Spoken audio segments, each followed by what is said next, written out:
নমস্কার দর্শক বন্ধুরা, কিশোর সার্চ চ্যানেলে আপনাদেরকে স্বাগতম জানাই।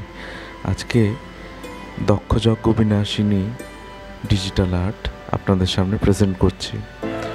ভগবান মহেশ্বর বা ভগবান শিব তার রুদ্র অবতারে তার প্রিয়তমা পত্নী সতী দক্ষ যজ্ঞে যখন নিজেকে আত্মাহুতি দিয়েছিলেন, সেই যে আত্মাহুতি দেওয়ার পরে ভগবান মহেশ্বর তার স্ত্রী সতী মৃতদেহ কাঁধে নিয়ে ত্রিভুবন একদম পরিক্রমণ করতে শুরু করেন এবং তাণ্ডব শুরু করেন। তখন যে রূপটা আমরা সকলে দেখতে পাই, সেই রূপটাকে আমি আমার ডিজিটাল আর্টে আজকে তুলে ধরার চেষ্টা করেছি।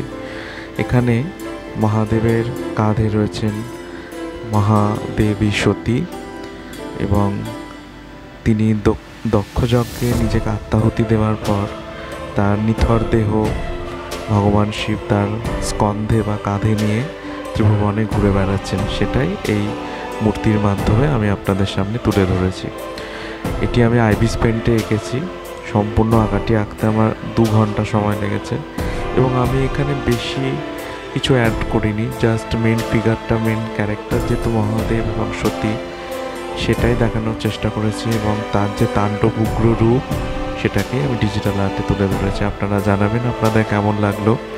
আমাদের নবদ্বীপ রাস পূর্ণিমায় এই মূর্তি মানে সতীর দেহত্যাগ নামে পরিচিত এবং এই রকম মূর্তি অনেকগুলোই পূজিত হয়ে আসছে অনেক বছর ধরে এবং তাদের একটি বিশেষত্ব হলো সেখানে ভগবান শ্রীবিষ্ণু থাকেন, সেই সাথে অনেক জায়গায় নন্দী, ভৃঙ্গি এদেরকেও দেখতে পাওয়া যায়।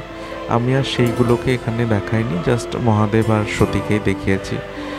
আপনারা জানাবেন আপনাদের কেমন লাগলো। যদি ভিডিওটি ভালো লেগে থাকে লাইক, শেয়ার এবং কমেন্ট করবেন এবং চ্যানেলটিকে সাবস্ক্রাইব করে চ্যানেলটির পাশে থাকবেন। অনেক ধন্যবাদ ভিডিওটি দেখতে থাকার জন্য।